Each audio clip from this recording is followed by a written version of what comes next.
we'll guide you through how to archive emails in Gmail, making your inbox neat and organized.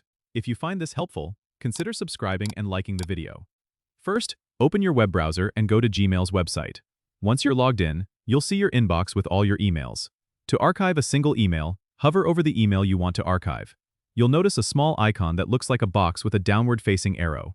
Click on this icon, and your email will be moved to the All Mail section, effectively archiving it. If you want to archive multiple emails at once, you can do this easily. Click the checkbox next to each email you want to archive to select them.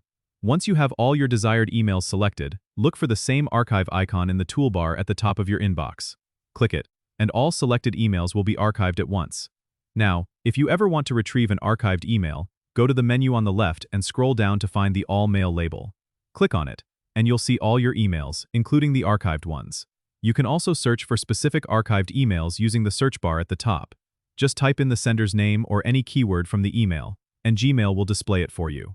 Archiving is a great way to keep your inbox clean without deleting important messages. Remember, archived emails won't appear in your inbox, but they'll still be accessible in All Mail. It's a simple yet powerful feature to manage your emails efficiently.